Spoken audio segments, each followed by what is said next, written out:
todas las encuestas electorales.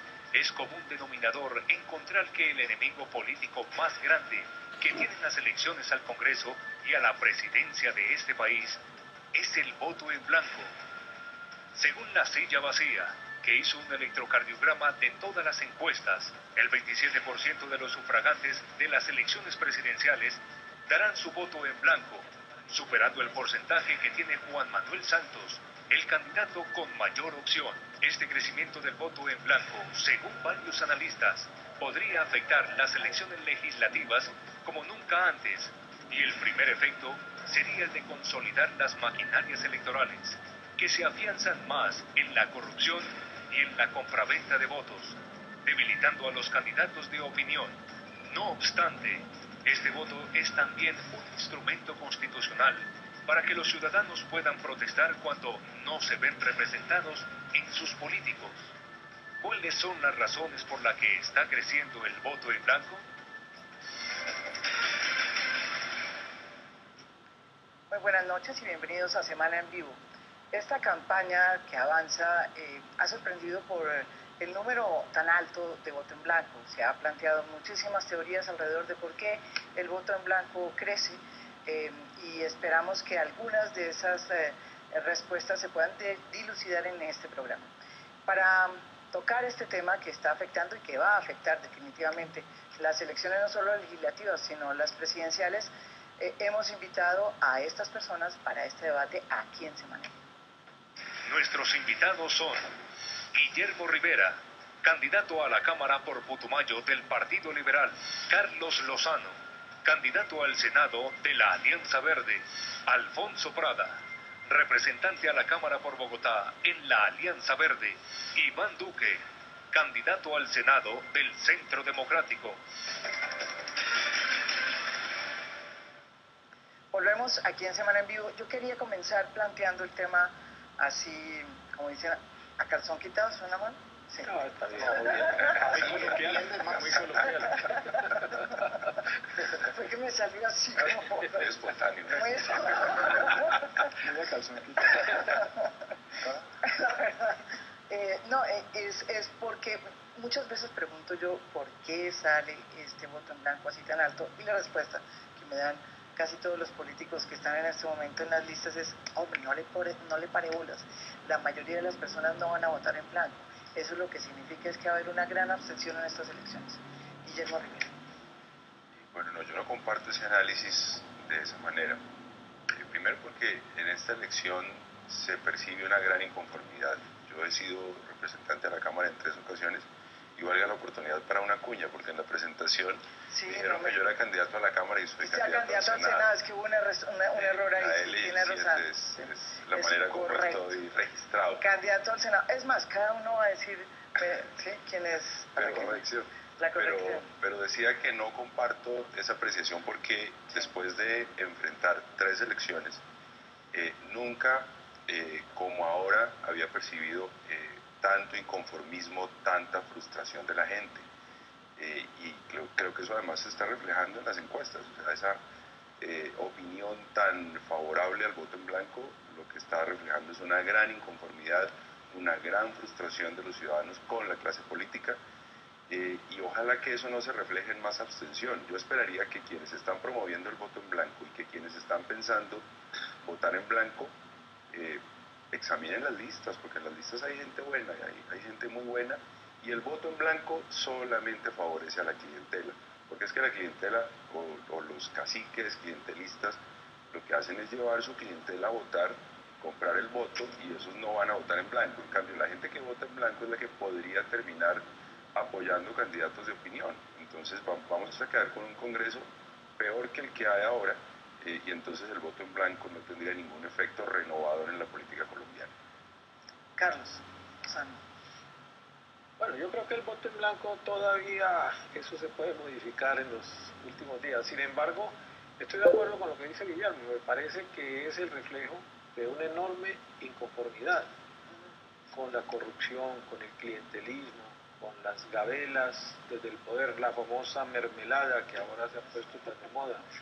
Eso genera todo ese tipo de situaciones y por supuesto es un ejercicio de protesta. Sin embargo, lo que hay que pensar es hasta dónde eso es positivo en este momento. Carlos, pero yo le quería preguntar, es curioso que eso no lo captara la izquierda, porque la izquierda no lo capta. Sí, porque no hay, desgraciadamente en el elector no hay todavía una suficiente cultura política, salvo en algunas capitales donde pesa mucho el voto de opinión y esto. Y eso se ha alimentado desde el poder, esa especie pues de atraso en el ciudadano común y corriente. Y la izquierda también, por supuesto, no ha sabido llegar con un discurso coherente y la dispersión, la división, todo eso también da un mensaje negativo. Pero lo que quiero señalar es que en este momento el voto en blanco, lo que pasa es que no juega ningún papel, equivale casi a un voto neutro en un país con una tendencia a una falsa polarización que se fomenta desde los grandes medios de comunicación, desde el gobierno, desde la derecha, en que aquí no hay sino la reelección del presidente Santos, que es la derecha, y la continuidad del gobierno uribista con su candidato, que es la extrema derecha. Entonces me parece que es una falsa polarización y a eso le hace el juego el voto en blanco. Iván. Bueno, yo creo que el voto en blanco es una opción que siempre está en la participación democrática. Es una opción que tienen los ciudadanos y que la deben, digámoslo, ejercer si a bien lo tienen. Lo que pasa es que termina siendo también un voto inútil, porque como lo decía Guillermo, pues termina beneficiando a las clientelas. Ahora, puesto en el escenario en el que estamos hoy en día, yo creo que en el contexto de la elección presidencial, el que debería estar mucho más preocupado por eso es el presidente Santos, porque es un presidente que ha gobernado por 4 años, que tiene 95% de reconocimiento, que tiene una gran capacidad presupuestal del Estado, que tiene una prosperidad burocrática a base de mermelada consolidada con la clase política y tiene 26% de intención de voto.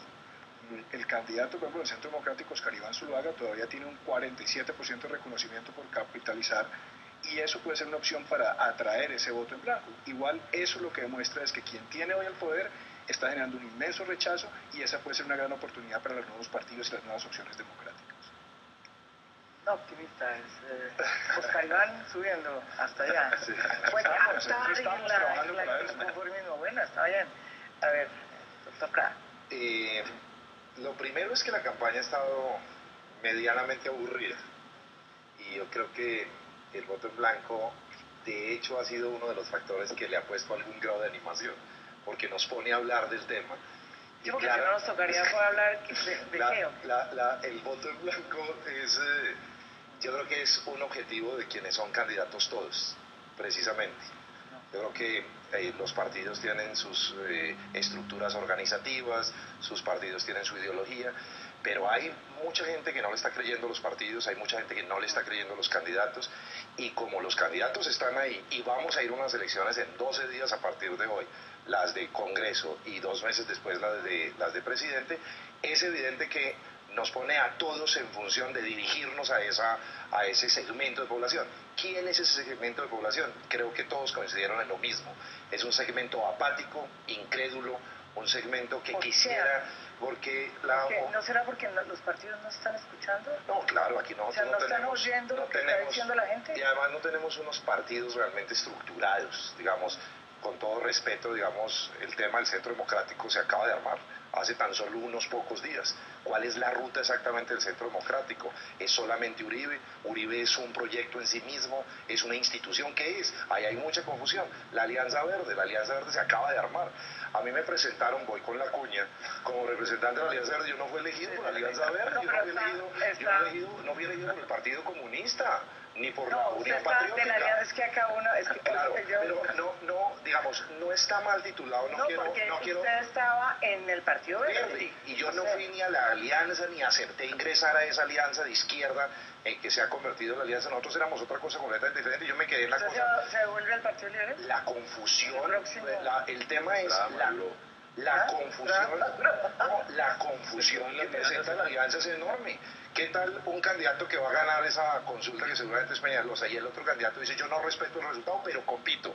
Dice ¿qué mensajes para la sociedad colombiana? Ahí no hay partidos. Pero yo estoy de acuerdo, pero incluso tampoco el verde es suyo. No, pero cero, yo ya digo que, mire, Yo me quedé, digamos, con el Partido Liberal. Yo me quedé con un sueño en el que milité con Luis Carlos Galán en el nuevo liberalismo, que era una rebeldía independiente. Después pasé a por el país que soñamos, en la búsqueda de un escenario democrático alternativo, independiente, pero no con el Partido Comunista y la Unión Patriótica. Eso es otro proyecto diferente.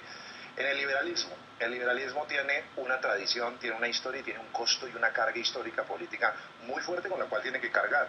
En las filas del liberalismo, más cerca ya, en las filas del liberalismo, del conservatismo, hay política tradicional y hay política moderna. Este hombre que está aquí, Guillermo Rivera, que fue mi compañero en el Congreso, es un político moderno, joven, de provincia.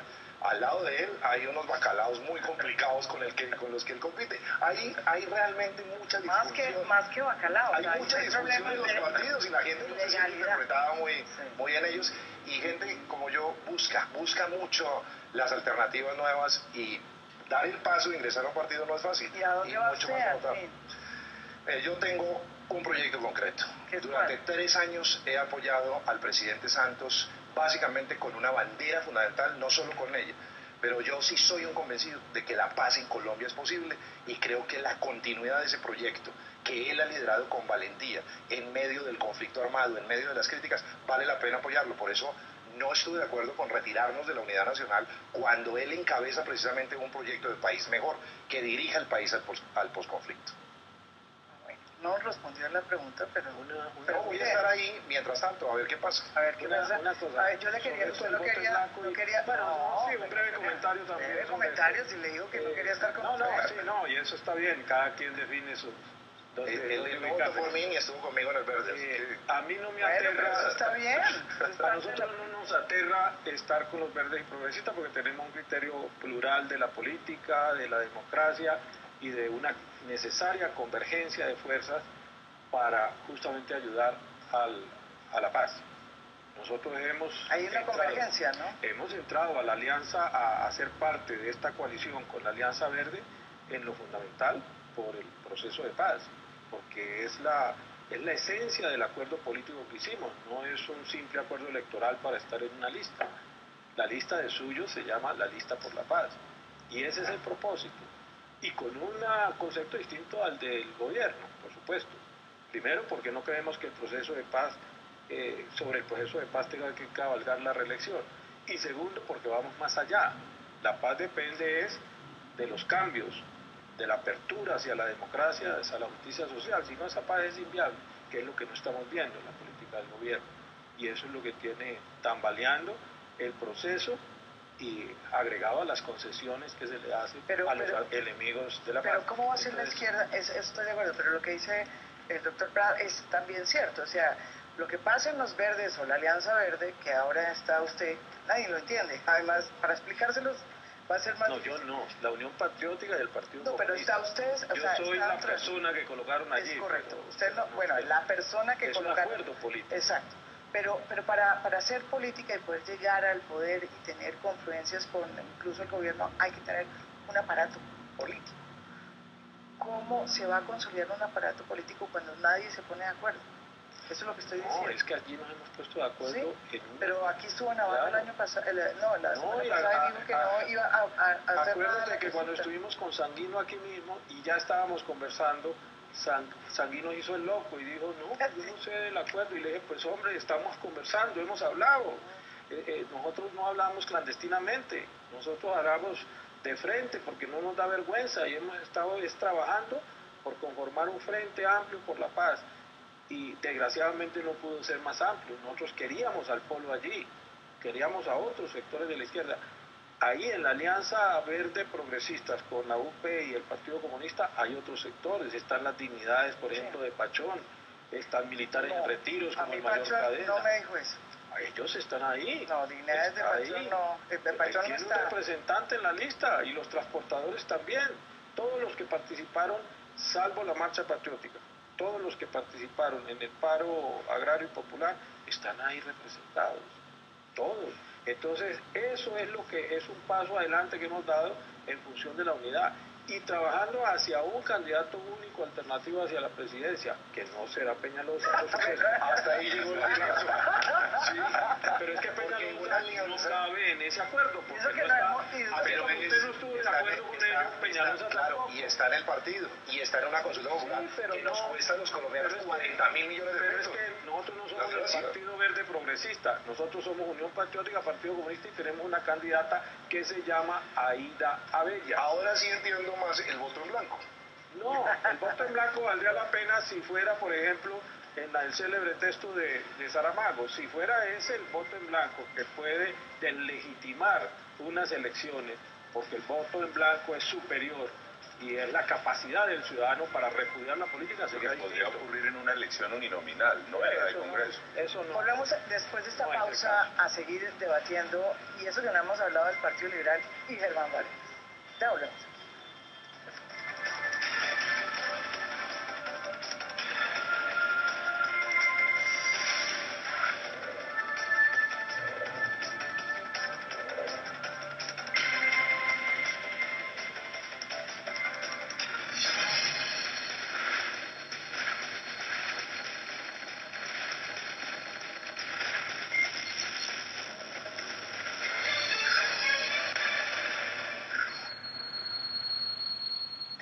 Todos están hablando de revista Jet Set, porque cada 15 días presenta la intimidad y cotidianidad de los personajes que son noticia en Colombia y el mundo.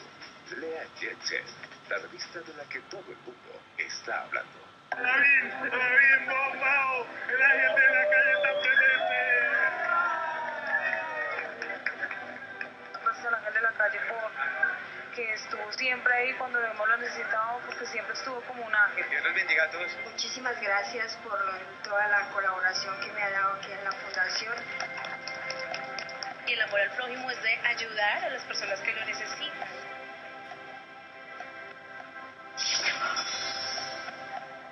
En Colombia se hace un nuevo negocio cada día y Revista Dinero está allí para llevar por anticipado análisis e información precisa, útil y oportuna sobre todo lo que pasa en el mundo de la economía, las finanzas y los negocios. Revista Dinero se anticipa a las noticias. Regresamos con Semana en Vivo.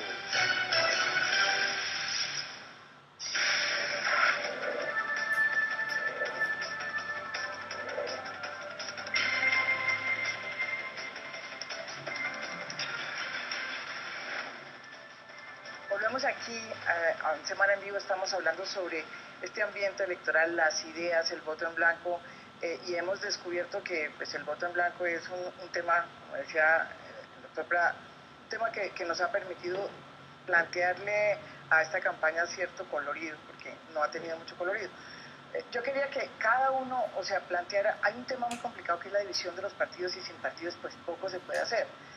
El Partido Liberal, ¿qué es lo que está pasando en el Partido Liberal? En el fondo, la sucesión o sea, se está definiendo la sucesión entre Simón Gaviria, la sucesión presidencial, estoy hablando. Hay una pelea, no, en serio, y eso ha dividido el partido. Entre Simón Gaviria y Germán Vargas. Y Germán Vargas.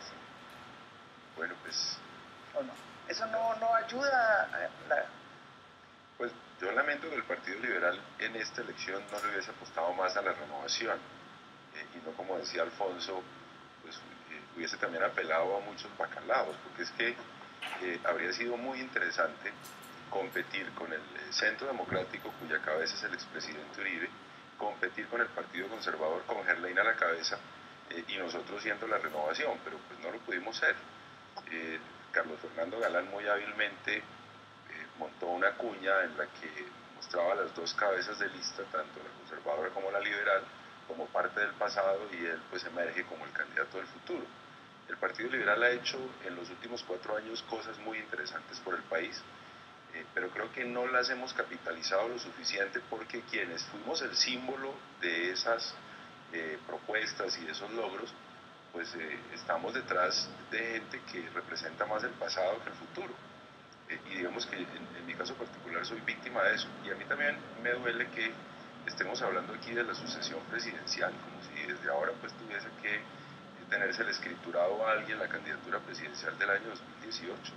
Yo creo que en el Partido Liberal hay que dar una batalla interna porque los liderazgos de la colectividad no sean liderazgos heredados o escriturados cada 4 años, que podamos internamente dar un debate. Y le cuento algo, María Jimena, yo vengo muy triste estuve en Antioquia, me devolvió hoy para estar aquí en el programa. Cierto, sí, no me lo saquen cara.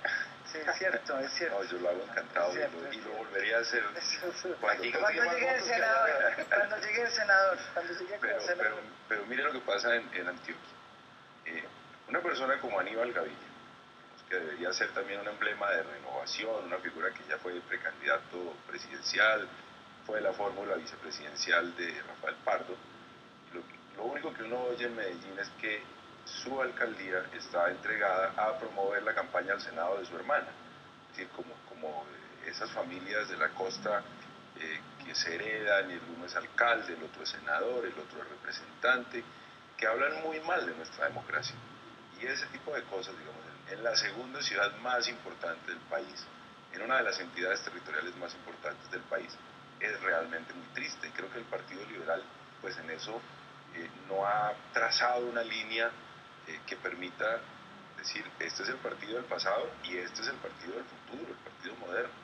Pero bueno, digamos, en esa disputa interna estamos. Yo lo que sí no me quiero es inscribir en el tema o Vargas Lleras o Simón Gaviria. Yo creo que en el 2018 habrá que jugar también otro espacio, y en el interior del partido hay fuerzas renovadoras. A mí me encantaría que Alfonso Prada estuviera en ese Partido Liberal, gracias, en el que yo quisiera estar sin bacalaos y con un discurso moderno, con un discurso democrático.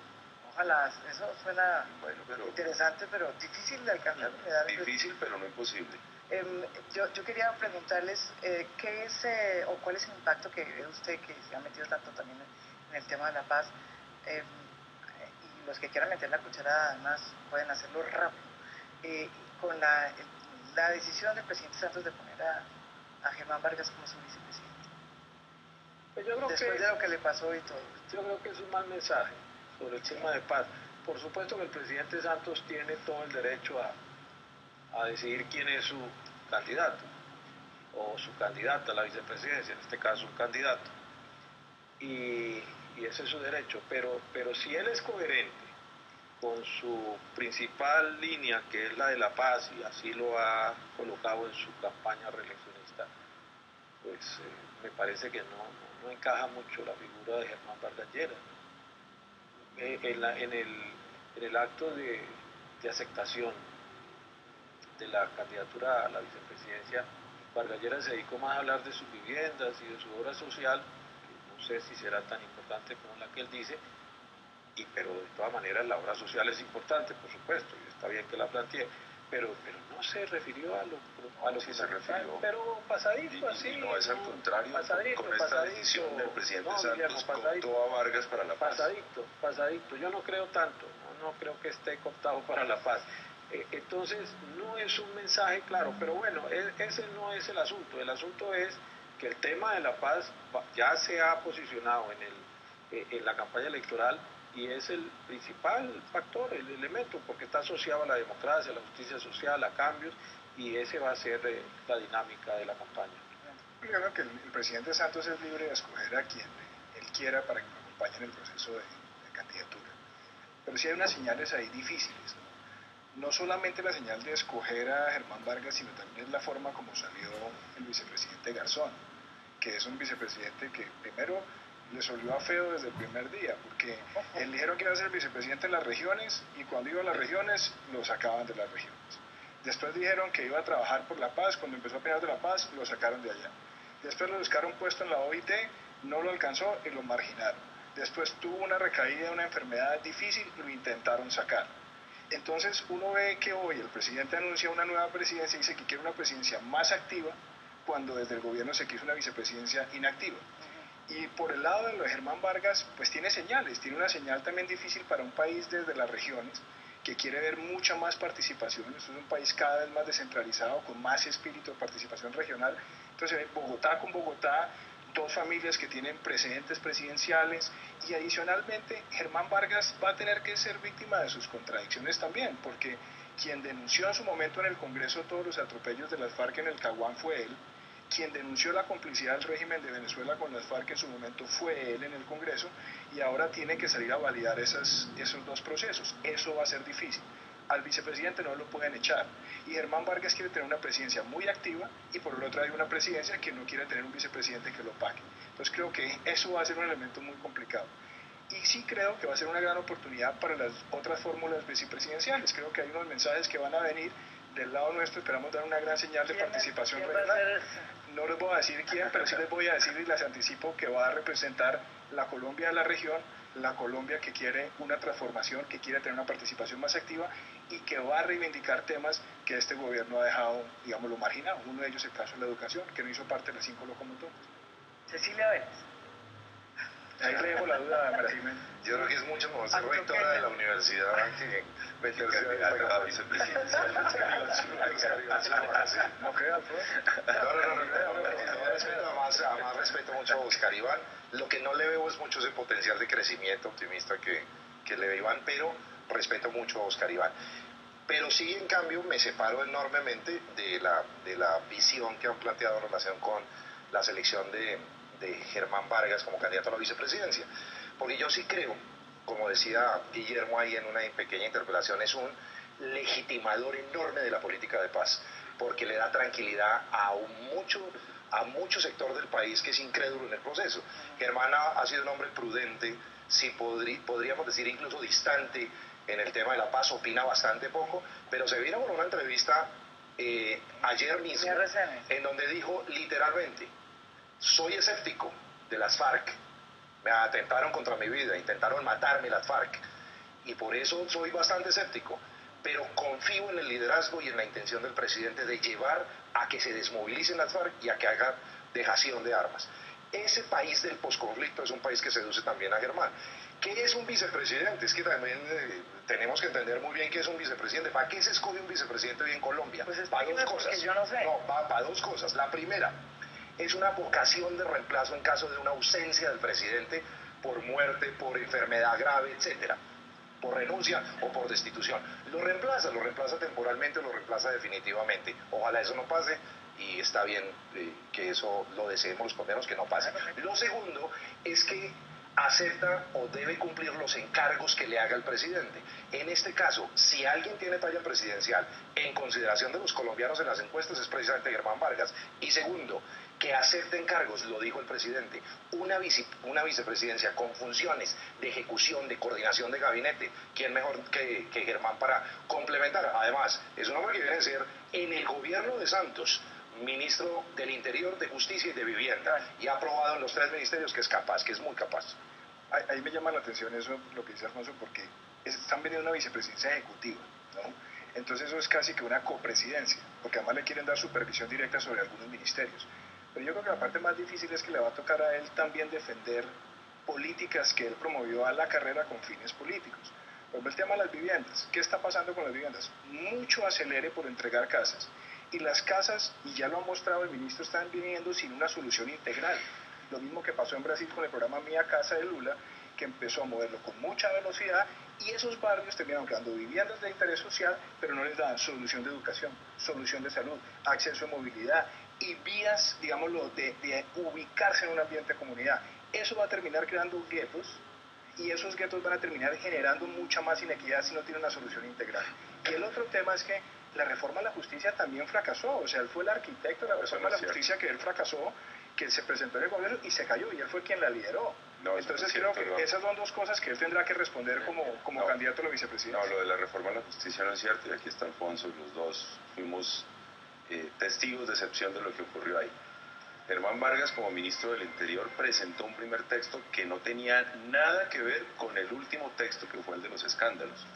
Y cuando el proceso se discutió en el Congreso, él ya no era ministro de Justicia, era Juan Carlos Esguerra, que hay que recordar que a Juan Carlos Esguerra no lo dejaron ni siquiera ingresar al salón donde estaban reunidos. ¿Cuánto tiempo llevaba el ministro Regifo de ministro del Interior cuando se cayó la reforma? Bueno, yo lo que veo es que 3 meses. No, pero es que había ministro de Justicia. Es que las leyes son las leyes se terminan haciendo en una semana, no en los 3 meses de debate. Pero me da mucha pena. Y el texto que presentó Vargas era muy distinto al texto que se votó en la Constitución. Absolutamente. Hablemos una cosa con franqueza. El ministro del Interior y Justicia que presentó el proyecto, que lideró el proyecto, fue no Germán lo Vargas lideró, Llosa. No lo excusen de responsabilidad. No, pero es que nadie lo está excusando. Claro, Germán Vargas presentó el primer texto. Eso no tiene discusión. En esto hay que hacer precisión. Aquí hay varias cosas. Yo quisiera como aclarar lo que ocurrió. Pero espérese, volvemos después de esta pausa y aclaramos el tema de la reforma a la justicia. No se vayan, estamos en Semana en Vivo.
Regresamos con Semana en Vivo.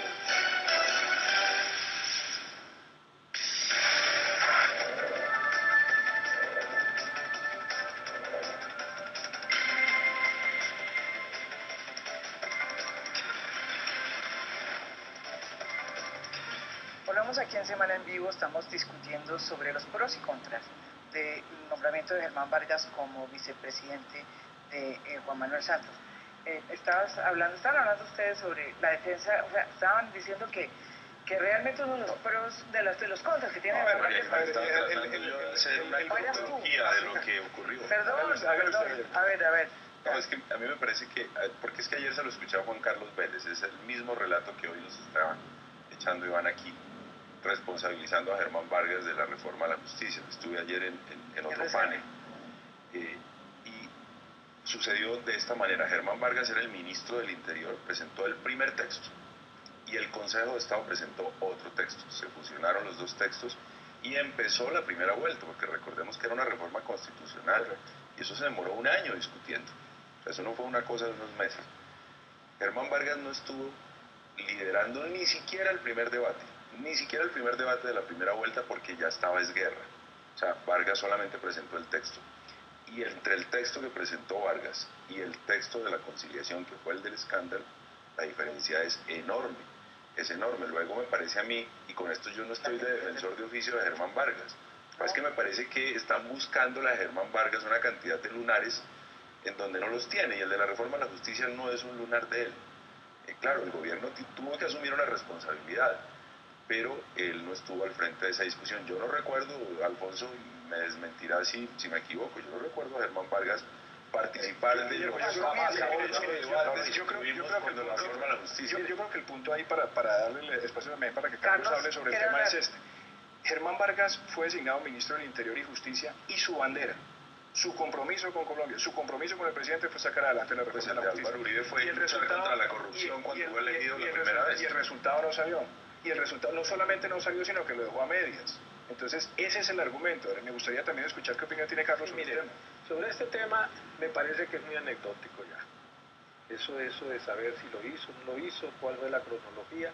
El hecho es que eso fue un fiasco y en eso tuvo que ver el gobierno, y Vargas Lleras hacía parte del gobierno. Pero eso ya es anecdótico. Aquí lo que hay que abrir un debate es de lo nuevo, de lo de ahora, que es su propuesta de la vivienda, por ejemplo. ¿Hasta dónde eso realmente tiene la magnitud y todo como lo están utilizando en función del reencauche de Cambio Radical, que estaba bastante desgastada, y ahora pues que veo no con sorpresa, porque en estas cosas uno no se sorprende, que de la noche a la mañana se resolvieron todas las contradicciones con Vargas Lleras y todos ya están muy unidos respaldándolo. Hay en ese plan de vivienda mucho demagogia. Nosotros que hemos recorrido el país hemos visto la crisis habitacional, la crisis de vivienda que hay en el país y sin resolver, que no se está atendiendo. Y se sigue cabalgando con mucha demagogia sobre 100.000 viviendas que no sabemos todavía realmente cuántas son las que se han resuelto y cuál es el real compromiso para cumplirlas, que es muy precario, además 100.000 viviendas para las necesidades de este país. Entonces en eso no, ese es el debate que hay que hacer. Ustedes estaban hablando de una foto, pero además iba a traer esa foto a ponerla acá. Pero además quiero decir esto, María Jimena, aquí como sufrimos de amnesia. La foto donde sales tú con Cristo, Germán Vargas, Simón Gaviria, bueno, todos pero muy mire, alegres, María Jimena, contentos. aquí como sufrimos de amnesia, Una foto que salió por todos los medios. Entonces ahora Él está diciendo, recibimos el cuento de Vargas Lleras, de que él fue víctima de las FARC y que su atentado. Yo no sé de eso, no sé cuál es la investigación de la Fiscalía, pero sí me acuerdo que en su tiempo, cuando el doctor Vargas Lleras fue víctima de semejante atentado que todos repudiamos, él no señaló a las FARC. No, él señaló a los paramilitares. Y devolvió los escoltas del DAS. Que no, yo estaba ahí porque yo no soy amnesia, yo soy periodista. No soy periodista. No, yo estuve es que Vargas se refiere al otro atentado. Que perdió los 2 dedos. No, yo estaba en ese. Hay que ver bien. Hay que ver bien, Carlos. Hay que ver que no es un atentado. Germán lo han intentado asesinar. Es igual real en este país. Es igual que el atentado que nos hicieron a Aida y a mí. Entonces, de un lado, el comandante del ejército le echa la culpa a las FARC. Del otro lado, la policía le echa la culpa al ELN. Del otro lado sale una grabación supuesta de guerrilleros del ELN que hablan del Cauca. Nosotros estábamos en Arauca. Entonces, mire... Y no saben quién es Aida Bella. No nos engañemos, sí, no nos engañemos en estas cosas. Pero yo le quería preguntar bueno, a usted sobre ese atentado. ¿Usted está de acuerdo con lo que está diciendo el ejército y que insiste que fue el ELN?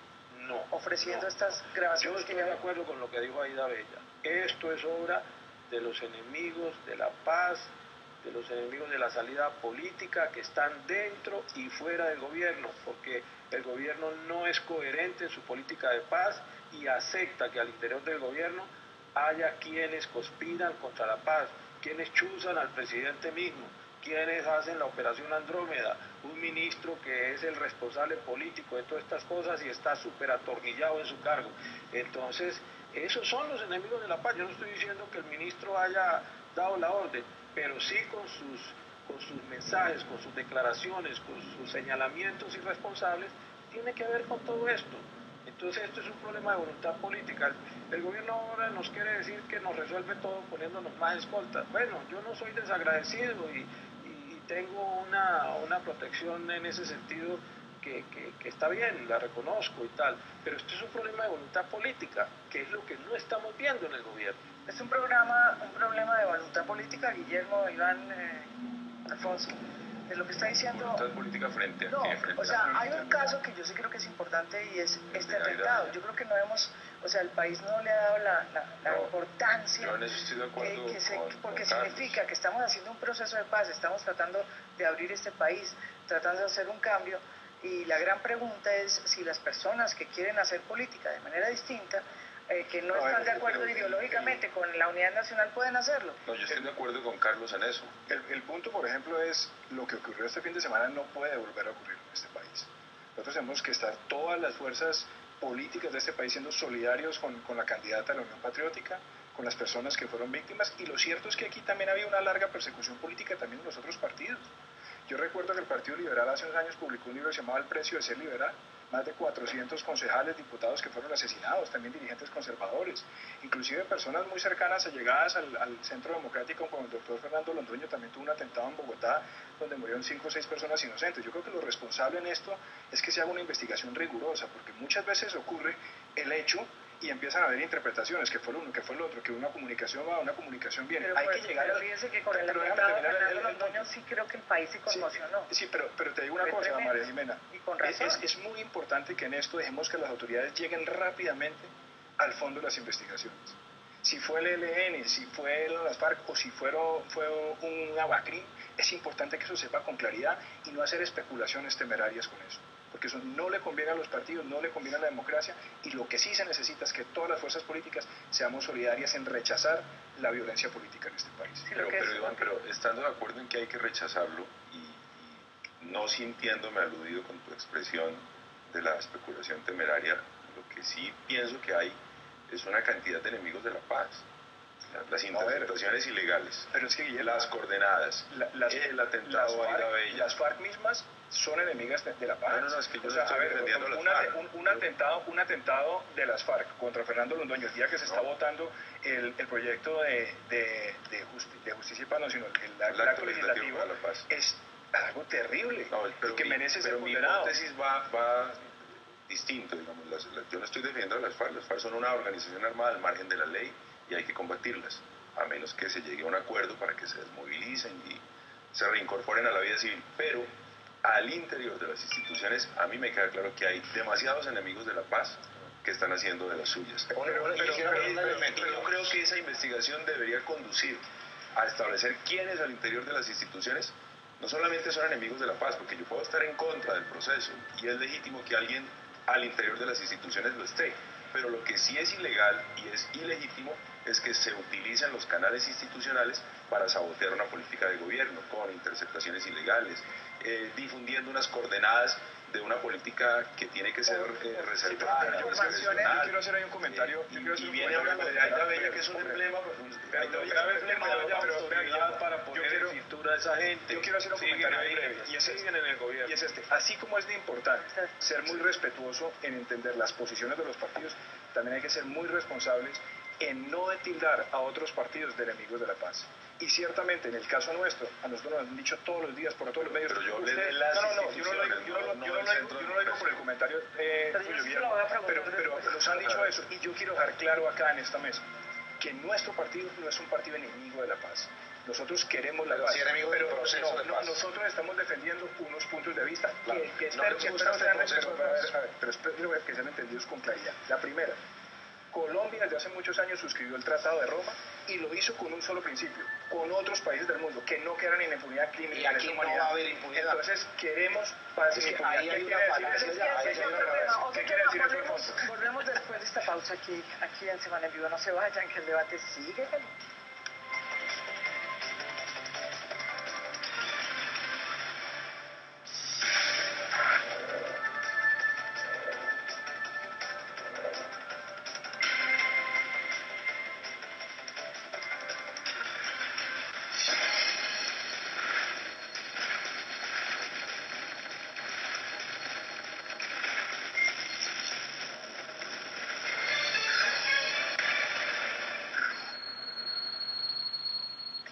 Todos están hablando de revista Jet Set, porque cada 15 días presenta la intimidad y cotidianidad de los personajes que son noticia en Colombia y el mundo. Lea Jet Set, la revista de la que todo el mundo está hablando.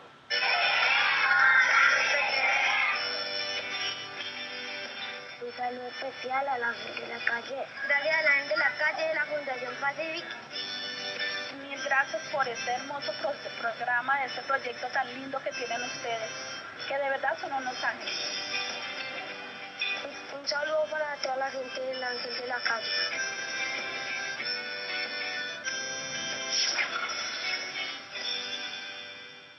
En Colombia se hace un nuevo negocio cada día y Revista Dinero está allí para llevar por anticipado análisis e información precisa, útil y oportuna sobre todo lo que pasa en el mundo de la economía, las finanzas y los negocios. Revista Dinero se anticipa a las noticias. Regresamos con Semana en Vivo.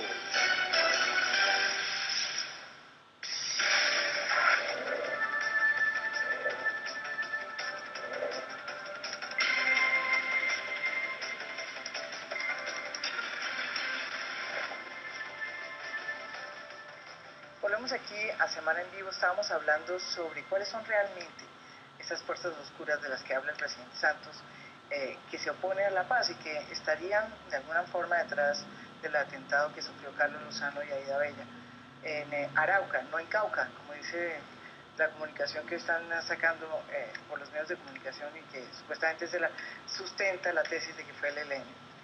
Alfonso Prada estaba realizando Quería lanzar una idea, digamos, sí, una tesis que no hay que olvidar, es que no hay que olvidar que escogimos un modelo de negociación completamente diferente en el país, que es negociar en medio del conflicto, razón por la cual el conflicto se mantiene. Nos metieron una motobomba en la pradera, asesinan a una persona, dejan heridos a decenas de personas, y eso lo vemos permanentemente, se dan de baja de uno y otro lado. Esto es un tema muy delicado, de manera que las balas se mantienen.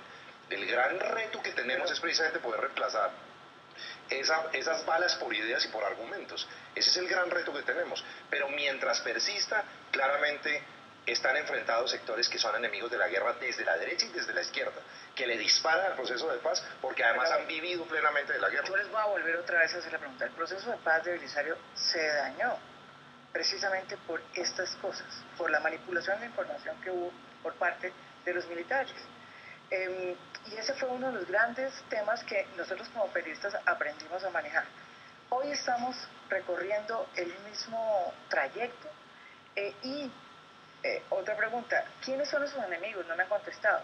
Yo no creo que haya un enemigo especial, pero sí hay preguntas que resolver y que el presidente Uribe cada vez que se le pregunta no contesta. Por ejemplo, ¿por qué le llegaron las coordenadas y por qué las publicó? Porque pueden llegarles, él puede tener información privilegiada como expresidente.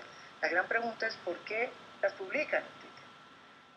A ver, yo quisiera entrar en ese tema y redondear una idea que estaba expresando anteriormente. El tema de las coordenadas, esas coordenadas estaban circulando en redes sociales mucho antes que el presidente las mandara por escrito. Pero una cosa es que el expresidente pero una cosa es el manto de duda de que el presidente recibió por debajo de la mesa unas coordenadas y las publicó. Eso no es cierto. Esas coordenadas estaban circulando en redes sociales horas antes. Es más, yo me acuerdo, yo estaba viendo en el exterior en ese momento y yo recibí eso en el Twitter. Yo recibí eso en el Twitter. Pero déjeme terminar el argumento. Eso estaba en el Twitter. Le puedo decir por lo menos 10 tuiteros estaban con eso. 200. Pues le digo que le quiero decir lo siguiente. Eso estaba circulando en redes sociales, pero voy a ir al argumento más de fondo. Acá se ha dicho que el Centro Democrático es enemigo de la paz. Eso no es verdad.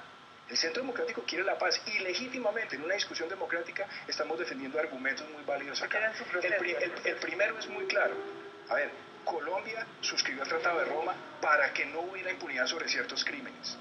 Y eso nosotros queremos que se honre y que se respete acá.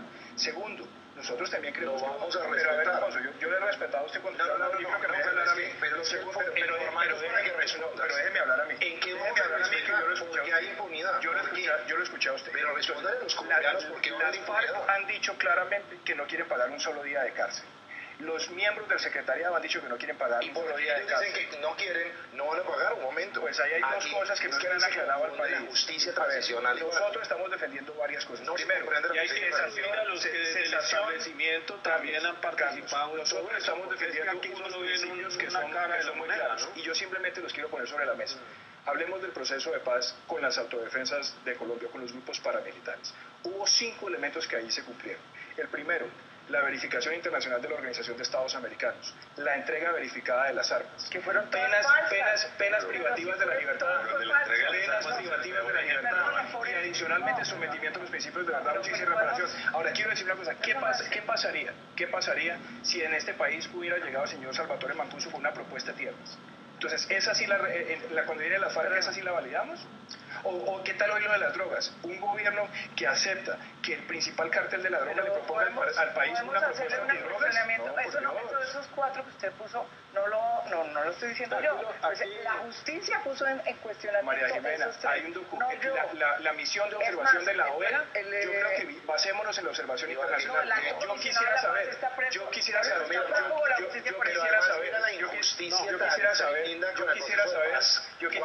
gobierno estaría verificación internacional constitucional para la paz, donde hay justicia transicional por obligación constitucional, nosotros mismos diseñamos el proceso de paz, creamos unas condiciones de desmovilización, de dejación de armas, de reparación de víctimas. ¿Usted le puede garantizar al pueblo colombiano en este momento que va a haber penas privativas de la libertad para el secretariado? Va a haber pero es que la Constitución lo dice, va a haber penas alternativas. Si usted lo que quiere es los delitos de lesa humanidad, los delitos de lesa humanidad no pueden tener penas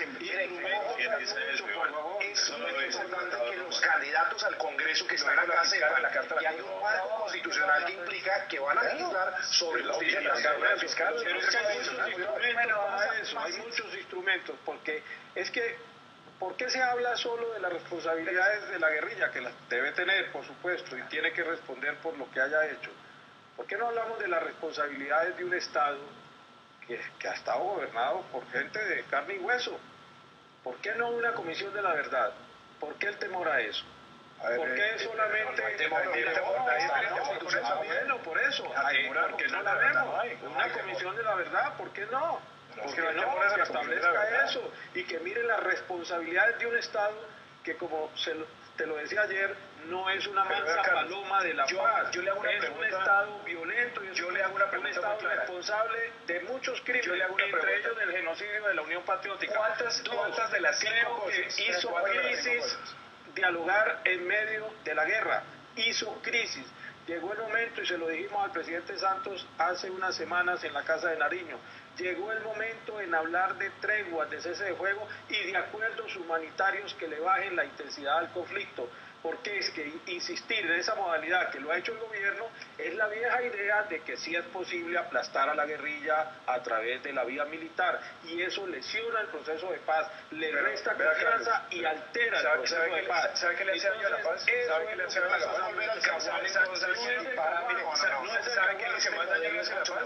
No jueguen a la guerra y a la paz al mismo tiempo. No jueguen a la guerra y a la paz. Eso fracasó históricamente. Pero negociamos más sencillo.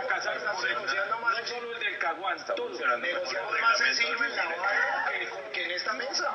En La Habana aceptaron esta condición.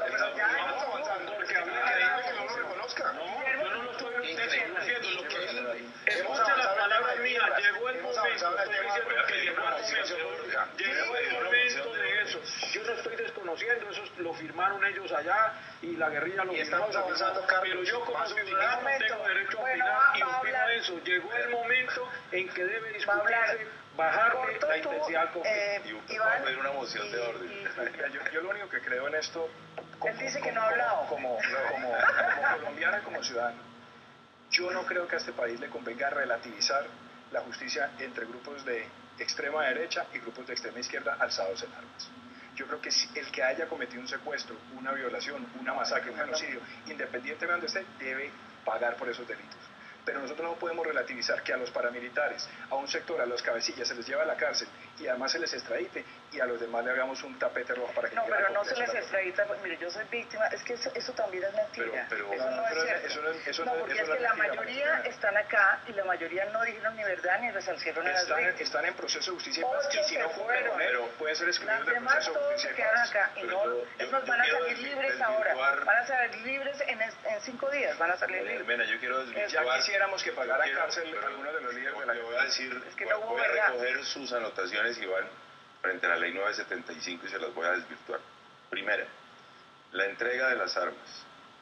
Independientemente de que la Organización de Estados Americanos haya hecho una verificación, lo que usted acaba de decir no resiste una sola versión libre de las que se han dado en la Fiscalía, en donde la mayoría de los desmovilizados han confesado que no entregaron todas las armas, que en muchas ocasiones se entregaron un poco de fierros viejos y se fueron a las caletas las armas de mayor valor. 1.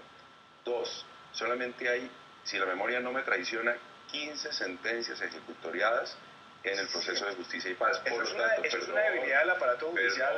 No es una debilidad. Sí, es una debilidad del aparato judicial. Pero yo lo dejé hablar a usted. Con esas 15 sentencias, solamente las víctimas de esos 15 están siendo reparadas y reconocidas.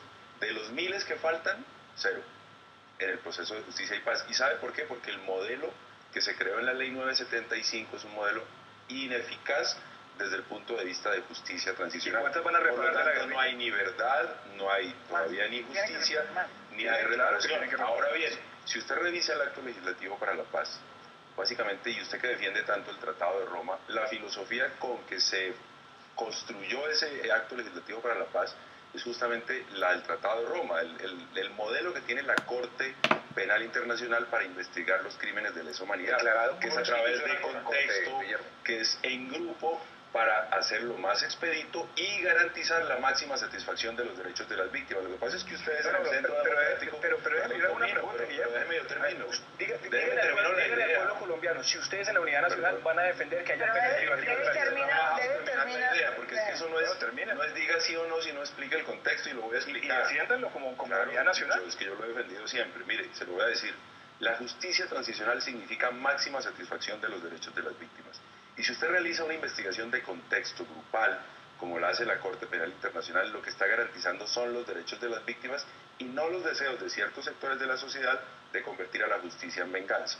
Si la justicia no es venganza, Guillermo, si no me deja terminar, es que no es venganza. Si o sea, pedir cárcel para criminales de lesa humanidad no es venganza, incluyendo a los que están siendo acusados por paramilitares. Usted no me ha dejado terminar, que colaboraron. Vamos a terminar la idea. Si usted investiga en contexto, por frentes, les ofrece a las víctimas verdad, les ofrece justicia con investigación y sanción, y les ofrece pena privativa de la libertad, y pena privativa de la libertad. Usted no deja hablar. Usted llama sanción, ¿qué incluye? Usted no deja hablar y le advierto que en el Congreso, explíquele al país, usted va a tener que pedir la palabra y no interrumpir. Explíquele al país qué quiere decir sanción para usted. Si usted me permite explicarlo. Sanción significa o pena privativa de la libertad o pena alternativa, y le voy a dar un ejemplo. El Tribunal Internacional de Ruanda, a quien desde una emisora promovió genocidio, le conmutó la pena privativa de la libertad por otra pena porque el señor contribuyó con la verdad, porque el señor contribuyó con la reparación a las víctimas. Esas son las posibilidades que ofrece la justicia transicional, y el Tribunal de Yugoslavia es un invento colombiano. El Tribunal de Yugoslavia es un invento colombiano. Y el Tribunal de Yugoslavia, penas privativas de la libertad para los genocidas, sí, ¿no? Claro, pero en el Tribunal de Ruanda no, y en el Tribunal de Ruanda existían magistrados que luego fueron magistrados de la Corte Penal Internacional. Es que eso es un caso particular, pero ¿qué pasó en Yugoslavia? A los que cometieron crímenes de lesa humanidad tras las rejas, perdóneme. Y hay que pedir que la tenemos que escoger el otro. Frente a los que no han sido investigados por la Comisión de Acusaciones de la Cámara de Representantes, que vayan a la Corte Internacional, Penal Internacional. Eso ya nos falta otro, eso es otro debate, es decir, mejor dicho, otro día. Por lo pronto se nos acabó el tiempo. Muchísimas gracias por haber estado aquí. A Iván, que está muy bien, para debatir está muy bien. Es la primera vez que de todos los que nos han venido, usted es el primero uribista de esta lista que viene. Bueno, acá seguiremos viniendo. Me parece muy bien. No, mentiras, Paloma también ha venido. Y a ustedes muchas gracias por estar atentos a este debate de hoy, y los espero con otro tema de interés nacional la próxima semana. Muy buenas noches y hasta pronto.